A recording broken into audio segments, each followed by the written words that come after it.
Hello everyone, आज हम करने जा रहे हैं क्लास 7th हिस्ट्री से chapter number 2 new Kings and kingdoms. और ये इस चैप्टर का पार्ट नंबर 1 है। पार्ट नंबर 1 में हम आपको इस चैप्टर से रिलेटेड कुछ इन्फॉर्मेशन ज़रूर प्रोवाइड करेंगे।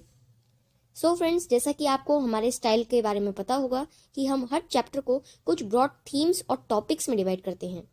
सो आपकी इजी और नाइस अंडरस्टैंडिंग के लिए हमने इस चैप्टर को 2 प्राइम पार्ट्स यानी कि 2 पार्ट्स में डिवाइड किया है। और ये 2 पार्ट्स बनने वाले हैं हमारे part 1 and part 2। So now we are going to understand that what we will see in part 1 and part 2। So friends, आपकी इजी अंडरस्टैंडिंग के लिए जैसे मैंने आपको बताया कि हमने जो बुक के टॉपिक्स हैं उसे इक्वली डिवाइड करके पार्ट 1 और पार्ट 2 में रख दिया है। पार्ट 1 में हम introduction, emergencies of new dynasties, administration in the kingdom, 400 taxes which was in the Chola kingdom, prashastis and land grants, achievements of Nagabhata and what was given with land. इस सब के बारे में हम पार्ट 1 जो ये पार्ट है जो आप देख रहे हो उसमें अच्छे से स्टडी करने वाले हैं।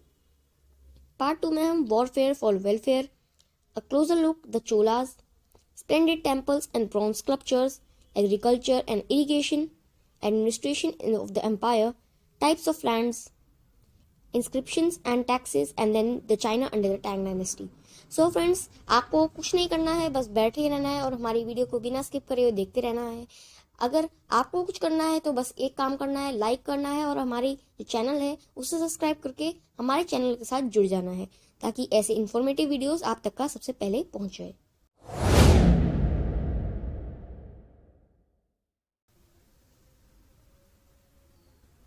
सो फ्रेंड्स, इस चैप्टर का इंट्रोडक्शन कुछ इस तरीके से स्टार्ट होता है कि आपको इंट्रोडक्शन में कुछ करना नहीं है, बस जो मैं चीज़ें आपको बताऊंगा उसे अंडरस्टैंड करते हुए जाना है। मैं आपको कुछ टॉपिक्स बताऊंगा जैसे कि डायनेस्टी, ये एक टर्म है। एक्चुअली डायनेस्टी का मतलब क्या होता है? डायनेस्टी का मतलब होता है कि जैसे एक फादर है तो उसके बाद अगर वो फादर किंग है तो उसके बाद उसका जो सन होगा, उसका बेटा होगा या उसकी फैमिली में उसका कोई मतलब सगा या फिर आप कह सकते हो उसके चाचा का, मतलब किसी भी तरीके से, मतलब कोई भी उसका रिलेटिव, उसका जो रिलेटिव होगा किंग का वही अगला किंग बनेगा। सो दिस चेन और this rule of type is known as the dynasty rule. So it is the only rule of the rulers from a family. The ruler in the line is the son of the king itself or anyone from his family. So आप इसे rule को कह सकते हो राजा के बाद उसका बेटा, फिर उसका बेटा, फिर उसका बेटा।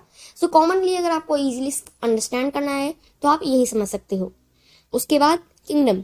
किंगडम क्या होता है? एक स्पेसिफिक एरिया होता है जहां पर एक किंग रूल करता है और जो उसके बेटे होते हैं, उसके सक्सेसर्स होते हैं, वो भी उसी एरिया को रूल करते हैं। या फिर अगर वो अच्छे सक्सेसर्स होए, पावरफुल सक्सेसर्स होए, तो उसके आगे उसे कंटिन्यू कर उसे बढ़ा भी सकते हैं या फिर उसे घटा भी सकते हैं। So this depend on the situation and the successor. So kingdom और डायनेस्टी का मीनिंग आई होप आप सभी को समझ आ गया होगा। नेक्स्ट जो हम देखने वाले हैं इस चैप्टर में वो है एम्पायर। अब देखिए, किंगडम से बिल्कुल विपरीत एक एम्पायर होता है। एम्पायर एक वेरी वास्ट एरिया होता है, बहुत बड़ा वास्ट एरिया होता है जिसे रूल करने वाला एक सुपर माइटी एम्परर होता है। ठीक है, जैसे कि आपने सुना होगा नाम like Mughal empire, Maratha empire and the Chola empire etcetera etcetera. So empire और किंगडम के बीच में अगर मैं आपको डिफरेंस बताऊं तो डिफरेंस यही होता है कि किंगडम एम्पायर से छोटा होता है और किंगडम को रूल करने वाला किंग होता है और डायनेस्टी को एम्पायर को रूल करने वाला एम्परर होता है। और डायनेस्टी क्या होता है? डायनेस्टी एक टाइप का रूल चेन है। ठीक है, सो डायनेस्टिकल रूल चेन है। और आपको मैंने डिफरेंस तो बता ही दिया है और आप ये ब्लू बॉक्स में भी डिफरेंस का देख सकते हो। और आगे बढ़ने से पहले मैं आपसे रिक्वेस्ट करूंगा कि अगर अभी हमने चैनल को सब्सक्राइब नहीं किया है तो सब्सक्राइब करके उसका बेल आइकन ज़रूर दबा दीजिएगा, जिससे आपको हमारे चैनल की सारी अपडेट्स मिल जाएंगी और आप सारी अपडेट से नोटिफाइड हो जाओगे। उसी के साथ साथ यहाँ पर एक मैप दिया गया है।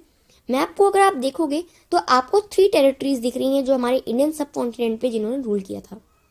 वो 3 टेरिटरीज हैं the Rashtrakutas, the Palas and the Gurjara Pratiharas. अब देखिए, आपको कुछ नहीं करना है, बस ये समझते जाओ जो मैं आपको बता रहा हूँ। ये नोट करने की जरूरत नहीं है क्योंकि हम आपको समरी सीरीज से पोस्ट करके समरी को आपको पहुंचा देंगे, उसे आप नोट कर सकते हो। सो गुर्जर प्रतिहारास एक डायनेस्टी थी जिसको स्टार्ट करने वाले गुर्जर प्रतिहारा हरिश्चंद्र थे। अभी आप इतना ध्यान रखो कि गुर्जर प्रतिहारा का जो रूरल एरिया है वो इतना बड़ा है। उसके बाद राष्ट्रकूटस एंड देन पालास। पालास का ज़्यादा बड़ा नहीं है। वेस्ट बंगाल और जो बांग्लादेश है उसके कुछ एरियाज में पालास किंगडम फैला हुआ था। सो नाउ आई होप ये सब चीज़ आपको क्लियर हो चुकी होगी। नेक्स्ट टॉपिक की तरफ बढ़ते हैं, emergencies of new dynasties. So emergencies of new dynasties, emergencies इसका मतलब आप टॉपिक को समझने की कोशिश करो। इमरजेंसीज मतलब नई डायनेस्टीज का आना, मतलब उसका हमारे सब कॉन्टिनेंट में इमर्ज होना। So by the 7th century there were big landlords or warrior chiefs in different regions of the subcontinent. So 7th century से पहले आप क्या समझते हो वो मेरे को बताओ। आप जल्दी से कमेंट भी कर सकते हो, अगर आपको पता है तो कमेंट कीजिए, अगर नहीं पता है तो सुनिए। 7th century अगर हम कहते हैं तो उसका मीनिंग क्या होता है, 7th century। अब 7th century को आप कैसे लिखोगे वो देख लो। 7th century means the time period of 600s। अगर आप कहोगे अर्ली 7th century मतलब अर्ली मतलब 600 के आसपास, ठीक है, तो 625 तक का अर्ली 7th century रहेगा।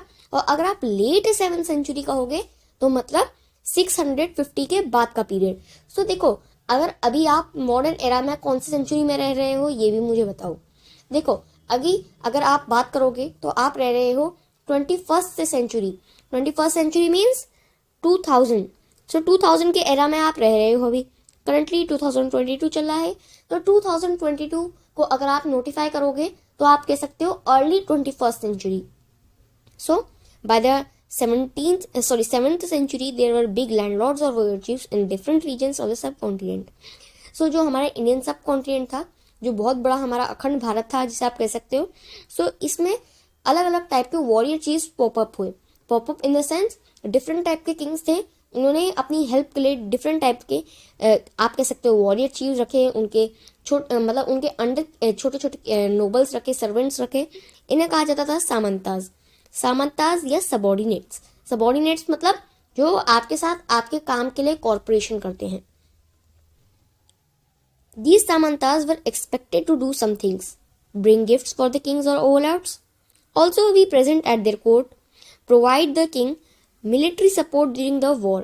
So क्या ये जो सामंतास थे उनके जो आप कह सकते हैं नोबल्स या अपॉइंटेड सर्वेंट्स जो एक एरिया को मतलब हैंडल करते थे, सो ये सामंतास का क्या काम था, ये किंग के लिए गिफ्ट्स को ब्रिंग करते थे। उनके कोर्ट में हमेशा दरबार में प्रेजेंट रहते थे, जो आप कह सकते हो दरबारी जो दरबार में बैठते थे। ये जो कोर्ट वाले कोर्टियर्स होते थे इन्हें भी सामंताइज ही कहा जाता था। Provided the king assistant during the war. अब देखिए कभी भी किंग की लड़ाई होती थी तो ये जो सामंतास थे ये इनके पास अपनी अपनी एक टुकड़ी थी, सेना की आप कह सकते हैं टुकड़ी, सेना की एक छोटी सी आर्मी थी। सो हर सामंता के पास अलग अलग छोटी छोटी आर्मीज थी। सो ये अपनी आर्मी से उस किंग को सपोर्ट करते थे ताकि उनका एम्पायर एक्सटेंड हो सके। As Samantas gained power, they were named as महासामंतास और महामंडलेश्वर। सो महामंडलेश्वर का आपको आ सकता है, ध्यान से सुन लीजिए, वेरी वेरी इंपॉर्टेंट। महामंडलेश्वर का आपको ज़्यादातर एमसीक्यू आ सकता है कि महामंडलेश्वर का मतलब क्या होता है। इसका मीनिंग होता है the great lord of the circle. Means एक सर्कल है, एक एरिया है, उसका ग्रेट लॉर्ड, उसका superior. So sometimes they asserted their independence from their overlords. अब देखिए क्या होता था कि एक ओवरलोड होता था एक एरिया का, ठीक है। सो उस एरिया का एक किंग हो गया। सो उस एरिया का किंग है, पर जो एरिया है अगर वो डिवाइडेड है अंदर पार्ट्स, सो हर एक पार्ट का सामंता होता था, ठीक है। सो हर पार्ट का एक अलग अलग सामंता। सो ये जो सामंतास थे, कभी कभी इनमें जो एक सामंता था वो बहुत पावरफुल होता था। मीन इन द सेंस कि उसने मतलब आप कह सकते हो वो बहुत ज़्यादा वीर होता था, योद्धा हो सकता था। सो उसका जो उसको इतनी जो पावरनेस थी उसके पास, सो समटाइम्स क्या करता था वो अपने जो ओवरलॉर्ड है, अपने ऊपर है, वो उसे ही ओवरथ्रू कर देता था, किंग को ही हटा के खुद किंग बन जाता था। ऐसा भी बहुत बार हो चुका है हिस्ट्री में। सो एक such instance was that of Rashtrakutas in the Deccan. अब वो मैप याद करो जो मैंने आपको इंट्रोडक्शन में दिखाया था। उस मैप में मैंने आपको बताया था गुजरात के आसपास कौन थे, गुर्जर प्रतिहारास, और नीचे राष्ट्रकूटास। राष्ट्रकूटास कौन से एरिया में थे, महाराष्ट्र से नीचे साउथ के एरिया में। सो ये जो राष्ट्रकूटास थे डेक्कन में, डेक्कन के आसपास जो राष्ट्रकूटास थे वो भी ऐसे ही फॉर्म हुए अपने ओवरलॉर्ड को हटाकर और अपना जो पोजीशन थी उसे लेकर। उन्होंने क्या करा, अपने जो ओवरलॉर्ड थे उनके चालुक्यास आई थिंक, सो जो उनके ओवरलॉर्ड थे चालुक्यास, उन्हें हटाकर वो खुद ओवरलॉर्ड बन गए। Initially Rashtrakutas were the subordinates of Chalukyas of Karnataka. हाँ, तो चालुक्यास के ये क्या थे, सामंतास, सामंतास थे। सो इनमें से एक चीफ होगा, सो आई थिंक दांती दुर्गा। सो एक चीफ है, वो उसने क्या करा, उसे ओवरथ्रू करा। सो अपने किंग को ही उसने ओवरथ्रू कर दिया, चालुक्य किंग को। अब चालुक्य जो एम्पायर था, चालुक्य डायनेस्टी थी, उसका रूल कर्नाटक में था। So in the mid 8th century Danti Durga a Rashtrakuta chief overthrew his Chalukya overlord and performed a ritual called the Hiranyagarbha. सो देखिए क्या था, दांती दुर्गा एक राष्ट्रकूटा चीफ था, राष्ट्रकूटा का एक सामंता था। सो उसने क्या करा, अपने ओवरलॉर्ड जो उसका चालुक्य किंग था, वो सामंता थे चालुक्यास के, तो उन्होंने अपने चालुक्य किंग को हटाकर खुद राष्ट्रकूटा एम्पायर स्टैब्लिश कर दिया। सो उसने क्या करा, एक रिचुअल को परफॉर्म किया जिसका नाम था हिरण्यगर्भा। अब इसका मीनिंग आप अच्छे समझ लो, दिस मीन द गोल्डन वॉर्म। अब इसका मीनिंग होता है गोल्डन वॉर्म। ये एमसीक्यूज में भी 1 मार्क्स क्वेश्चन में आ सकता है। So this ritual was perform with the help of Brahmans. अब ऐसा नहीं है कि खुद करने बैठ जाओ, बट ये ब्राह्मण्स की और लर्नमेंट की द्वारा ही होता था। अब इससे क्या होता था, इससे ऐसा लगता था लोगों को कि वो जो सेक्रीफाइजर है जिसने ये हिरण्यगर्भा करा है, वो as Kshatriya means as a king form हुआ है। किंग की एक जात होती है क्षत्रिय, जो मैंने आपको चैप्टर 1 में बताया है। नहीं देखा है तो वो चैप्टर पहले देख लो, क्योंकि एक स्टोरी वाइज चल रहा है। सो स्टोरी को ही हम नेक्स्ट चैप्टर में भी, चैप्टर 3 में भी कंटिन्यू करेंगे। So unlike the Rashtrakutas, Kadamba Mayurasharman and the Gurjara Pratihara Harishchandra, मैंने बताया था गुर्जर प्रतिहारा के जो डायनेस्टी थी उसके फाउंडर गुर्जर प्रतिहार हरिश्चंद्र थे। सो जो लाइक राष्ट्रकूटा, मैंने बताया राष्ट्रकूटा का एक आपको सामंता था, उसने अपने चालुक्य ओवरलॉर्ड को ओवरथ्रू कर दिया। बट जो कदम्बा मयू शर्मन और गुर्जर प्रतिहारा हरिश्चंद्र थे, वो दोनों के दोनों ब्राह्मण्स थे। ठीक है, जो गुर्जर प्रतिहारा के जो ओरिजिनेटर थे, जिन्होंने उसे मतलब डायनेस्टी का रूप दिया, वो थे हरिश्चंद्र और वो ब्राह्मण थे। ठीक है, so the Kadamba Mayurasharman. अब कदम्बा मयू शर्मन क्या है, ये रिसर्च आपकी है, ये आपका एक तरीके से होमवर्क है जिसे आप अच्छे से जानोगे। सो ये दोनों ब्राह्मण्स थे जिन्होंने ब्राह्मणीगिरी करना मतलब एक तरीके से छोड़ दिया और खुद से एज अ किंग ट्रांसफॉर्म हो गए। So now moving on the next topic which is administration in the kingdoms.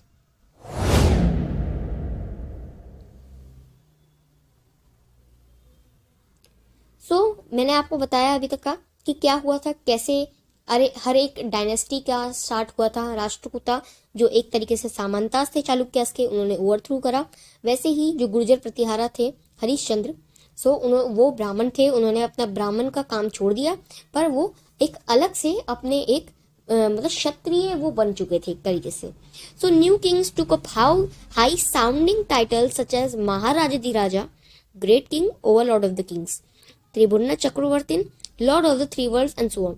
ठीक है, तो देखो किंग को क्या करना होता था, शो ऑफ करना होता था उस टाइम पे, अपनी वेल्थ का प्रदर्शन करना पड़ता था कि वो कितना पावरफुल है। या आपको आ सकता है क्वेश्चन, तो आप ध्यान से सुन सकते हो। ये किंग इसीलिए करते थे क्योंकि उन्हें एक तरीके से आप कह सकते हो शो ऑफ, जैसे आप अपने फ्रेंड्स के बीच में शो ऑफ कर सकते हो या कोई और करता होगा। जो शो ऑफ करने का जो आपका एक तरीके से प्रैक्टिस थी, वो बहुत पहले से कंटिन्यू होते हुए आ रही है। किंग्स ने शो ऑफ करने के लिए अपने को बड़े बड़े टाइटल दे दिए, जैसे महाराज धीराज, त्रिभुवन चक्रवर्ती, ठीक है, सर्वराज उच्चेता, जिसे समुद्रगुप्त को दिया गया था। अब समुद्रगुप्त कौन है, ये एक गुप्त डायनेस्टी के रूलर थे। आपको बस ये याद रखना है कि हाई साउंडिंग टाइटल्स भी दिए गए थे किंग्स को, क्योंकि वो जो किंग्स थे वो एक तरीके से अपनी वेल्थ का शो ऑफ करना चाहते थे और पावर का भी। The kings shared power with their samantas. अब power in the sense wealth और अपनी एरिया के साथ जो उनका पावर था वो उसे सामंतास के साथ शेयर करते थे। And with the association of peasants, trader and Brahmans, ये इन सभी के साथ अपनी वेल्थ का डिस्ट्रीब्यूशन करते थे, उनके साथ अपनी पावर, अपने एरिया को भी डिस्ट्रीब्यूट करते थे। ऐसा क्यों, ताकि वो सब उनके बुरी कंडीशंस में साथ दें। अभी आप देखोगे बाद में जैसे जैसे जो मुगल एम्पायर था वहां पर लोगों ने काम करना छोड़ दिया, उन्हें डर लगने लगा कि सामंतास, जैसे हिस्ट्री में अभी पहले का हम देख रहे हैं, बाद में लोगों को पता चल गया था कि सामंतास जैसे करते हैं, तो उन्होंने सामंतास अपॉइंट करना ही छोड़ दिया।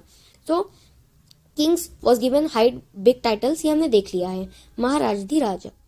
सो क्या हो गया था, resources were also obtained from the producers who were reduced to surrender part of what they produced. So resources obtain कर ली जाती थी उन लोगों से जिन्होंने अपने आप किंग को सरेंडर कर दिया था।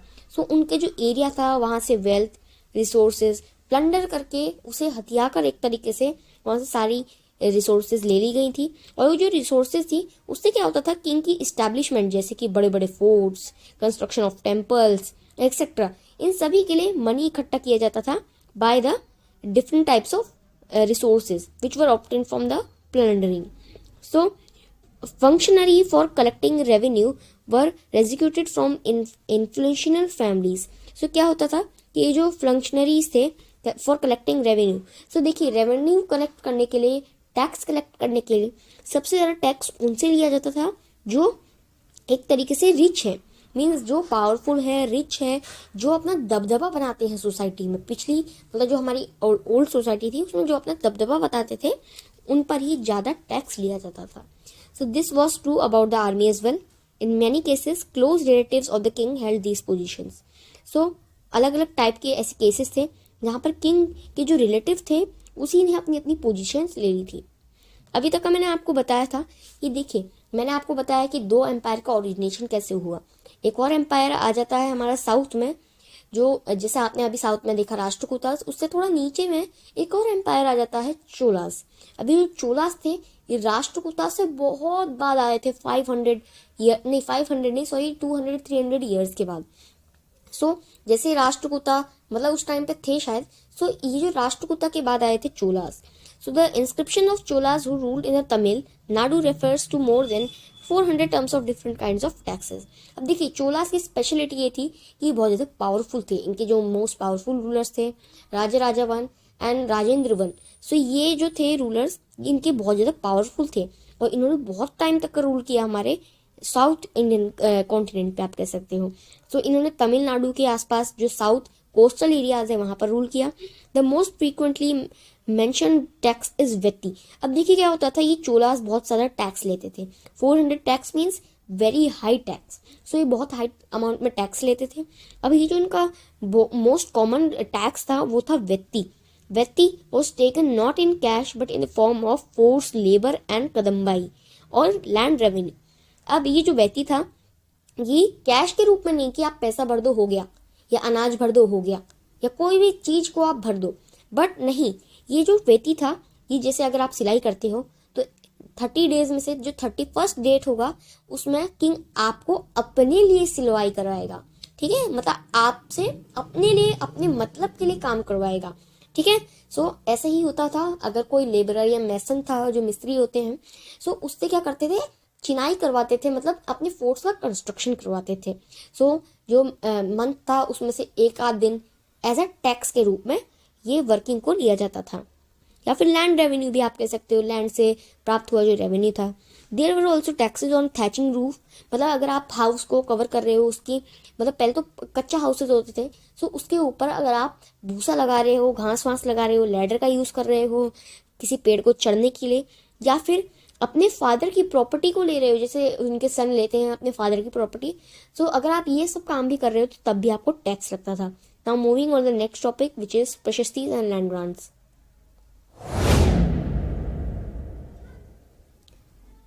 सो जैसा कि मैंने अभी आपको बताया कि किंग्स अपने को शो ऑफ करने के लिए बहुत ज़्यादा अच्छा रखते थे। सो प्रशस्तीज, अब प्रशस्तीज किंग का एक शो ऑफ करने का बहुत ज़्यादा अच्छा तरीका था। प्रशस्तीज को लोग पढ़ते थे, जैसे अभी हमारे आर्कियोलॉजिस्ट हैं वो प्रशस्तीज को डिकोड करने की कोशिश करते हैं और देखते हैं कि किंग कैसे कैसे अपना शो ऑफ करते थे। So prashastis are compose by learned Brahmins. अब जो प्रशस्तीज थी वो लर्नड मीन्स सिद्धियां प्राप्त किए हुए ब्राह्मण्स के पास, ब्राह्मण्स ही उन्हें बनाते थे। क्यों? क्योंकि जो ब्राह्मण्स थे उन्हें संस्कृत पता थी, they were good at knowing the Sanskrit, who occasionally help in the administration. अब एडमिनिस्ट्रेशन में कैसे हेल्प करा होगा, समझिए मेरी बात को। देखिए जैसे ब्राह्मण्स किंग के द्वारा किंग की बातें बहुत बड़ा चढ़ा के बताते थे प्रशस्तीज में, सो उससे क्या होता था, लोगों को किंग के बारे में बहुत ही ज्यादा पता चल जाता था। भले किंग ने काम किया है एक पर बताए हैं 10, इससे क्या होता था, लोगों को बहुत ज़्यादा, मतलब लोग अंधे अंधी दुनिया में जी रहे थे, मतलब कान मतलब उन्होंने अपने आँख खोल ली, कान खोल लिए, बट उन्होंने समझा नहीं कुछ भी। So this contain details that may not be literally true. अब प्रशस्ति में एक बहुत ही कॉमन चीज है कि जरूरी नहीं है कि प्रशस्ति में जो भी लिखा है वो सही है, क्योंकि अधिकतर जो ब्राह्मण थे वो बढ़ा चढ़ा के लिखते थे, ठीक है। So they will tell how rulers wanted to depict themselves as valiant victorious rulers. तो ये आ सकता है आपके एमसीक्यूज में भी, आप सुन सकते हो उसे, या फिर आपको 1 मार्क क्वेश्चन में भी आ सकता है। क्यों लिखवाते थे किंग्स, इसका आंसर आप कमेंट में दीजिए। Kings often rewarded Brahmans by grants of land which were recorded on copper plates. क्या होता था, किंग जो थे वो ब्राह्मण्स को मतलब उनके काम का, मतलब जैसे किंग ने दिया, ठीक है, किंग का प्रशस्ति लिख दी है ब्राह्मण्स ने, बड़ा चढ़ा के बहुत ज़्यादा बातें कर दी हैं। उन्हें रिवॉर्ड करने के लिए, उन्हें भी खुश रखने के लिए, दोनों पार्टीज को खुश रखने के लिए किंग क्या करते थे, उनको लैंड ग्रांट देते थे। मीन्स लैंड क्या करते थे, उन्हें गिफ्ट करते थे। आप कह सकते हो land grants means land gift कर देते थे। लैंड का गिफ्ट करने के बाद क्या होता था, वो भी खुश हो जाते थे ब्राह्मण्स। इससे क्या होता था, जो लैंड ग्रांट थी ये रिकॉर्डेड होती थी कॉपर प्लेट्स पे। एक कॉपर प्लेट की आप इमेज भी देख सकते हो, आपकी स्क्रीन पे शायद से आ ही रही होगी। These plates were given to those who received the land. अब जैसे ब्राह्मण को दी है, या फिर उसके कोई भी एक सर्वेंट को दी है, या कोई एक उसके सच्चे नोबल को दी है, ये सब कॉपर प्लेट्स पे रिकॉर्डेड था। ये जो कॉपर प्लेट्स थी, इसका एक सेट बनाया जाता था, और ये this was occasionally made by the rule. Usually for the 12th century was a long Sanskrit poem containing the history of kings who ruled over Kashmir. अब एक देखिए प्रशस्ति है 12th century की, मीन्स अराउंड 100, मतलब 1100 century after the birth of Jesus Christ. There was a long poem, Sanskrit poem containing the history of kings who ruled over Kashmir. अब जो कश्मीर पे एक किंग थे जिनका नाम था कलहाना।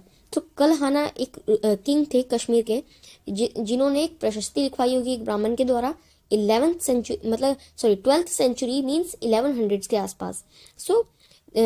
दे told about the rulers and their politics unlike other writers. उन्होंने क्या करा था, जो रूलर्स थे उनकी पॉलिसीज के बारे में बताया था, उनके बारे में बताया था कि रूलर्स कैसी पॉलिसीज स्ट्रैटेजीज अपनाते हैं। और उन्होंने ऐसा नहीं था अपने बारे में बड़ा चढ़ा के बताया था, पर ये बताना चाह रहे थे वो कि मतलब जो अदर रूलर्स हैं वो मेरे से कैसे अलग है। He used a variety of sources including inscriptions, documents, eyewitness accounts and early histories to write his accounts. उसने अपने अकाउंट को ऐसे नहीं कि आंख बंद करके लिख दिया, पर डिफरेंट टाइप के उसने रिसोर्सेज को अपनाया। कलहना ये उनकी स्टोरी थी। प्रशस्तीज एंड लैंड ग्रांट्स के बारे में कुछ और हमने आपके लिए लिखा है। Many rulers described their achievements and prashastis. These prashastis were written times ago by the help of learned Brahmins, generally by Brahmins. In return, the king had to give them something. The most famous practice of that era was to give land as a grant forever or temporary for some times. This helped the king to minimize its loss through giving small lands and to keep their Brahmins as their close owners. Now, achievements of Nagabhatta. One प्रशस्ति written in Sanskrit was found in Gwalior, Madhya Pradesh. एक प्रशस्ति लिखी हुई found करी गई थी, खोजी गई थी by archaeologists in Madhya Pradesh. This described the exploits of Nagabhatta Pratihara king. अब गुर्जर प्रतिहारा के एक किंग थे Nagabhata, like Gurjara Pratihara Harishchandra. Nagabhatta was also the ruler of or the successor of प्रतिहारक king. Harishchandra. He was a successor of Harishchandra as. उन्होंने एक प्रशस्ति लिखवाई थी जो ग्वालियर मध्य प्रदेश में फाइंड करी गई थी, और इसमें कुछ ऐसा लिखा गया था, the kings of Andhra, Sindh और parts of Maharashtra and Kalinga, parts of Odisha fell before them as even he was a prince. इसमें बहुत बड़ा चढ़ा के बताया गया है कि जो प्रतिहारक किंग थे नागभट्टा, उनके सामने सारे के सारे जो किंग्स थे आंध्र के, सिंधवा के, जिसे हम सिंध कहते हैं, सिंध रिवर के आसपास के जो किंग्स थे, और Vidarbha means the parts of Maharashtra and Kalinga part of Orissa fell before him as even he was a prince. Means छोटी उम्र में ये सारे के सारे किंग्स उसके सामने गिर गए थे, झुक गए थे, और उनके सामने बिल्कुल बेबस हो गए थे।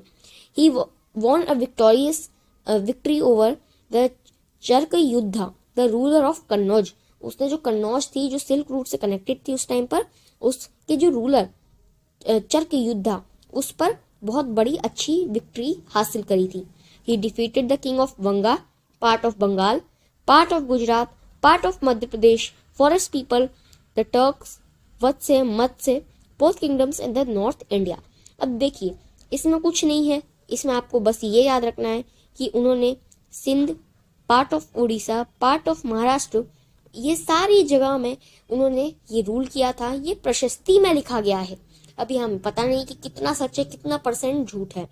ये भी आर्कियोलॉजिस्ट 100% नहीं कह सकते हैं कि उन्होंने रूल किया था। ये सिर्फ प्रशस्ति में कहना और लिखा हुआ है। अब देख लेते हैं लैंड्स के साथ क्या क्या दिया गया था। Kings often rewarded Brahmins by grants of lands because Brahmins only knew Sanskrit at that time. These were recorded on copper plates which were given to those who received the land. So this is a part of Tamil Chola Prasasti tells the text what a landlord shall do after holding a land piece. So देखिए चोला, अब चोला के बारे में हमने अभी आपको इतना बताया नहीं है। आप बस इतना समझिए, तमिलनाडु में एक एम्पायर था जो बहुत ही वास्ट था, जिसने बहुत टाइम तक रूल किया। ये चोला के बारे में हम आपको नेक्स्ट पार्ट में बताएंगे। सो उसके लिए आपको वेट करना पड़ेगा। So there were certain things a landlord और a landowner should know. Who receive the land can collect tax from him. देखिए, अगर किसी के पास लैंड है, अगर कोई भी लैंड को रिसीव करता है, एक पीस ऑफ लैंड को रिसीव करता है, सो उस लैंड से वो टैक्स रिसीव कर सकता है। So he can collect the tax impose by judicial officers as fines, tax on betel leaves that were woven cloth as well as on the vehicles. So means हर तरीके का fine, जैसे कोई भी fine हो, टैक्स हो किसी भी चीज पे, वो उसे ओन कर सकता था, उसे ले सकता था, जिसके पास भी वो लैंड किंग के द्वारा दी गई हो। वो लार्ज रूम बना सकता था, अप स्टोरीज बना सकता था बेक ब्रिक्स के, और लार्ज और स्मॉल वेल डक्स करवा सकता था। He can also plant trees and thorny bushes if necessary. He can get canals constructed for irrigation. मतलब कुछ भी कर सकता था, बट वो चीज वो कर सकता था जो उचित हो उस टाइम पर। बट उसे कुछ चीजें इंश्योर करनी थी, जैसे कि he must ensure that water is not wasted and embankments are built. अब embankments क्या है, ये हम नेक्स्ट पार्ट में देखेंगे।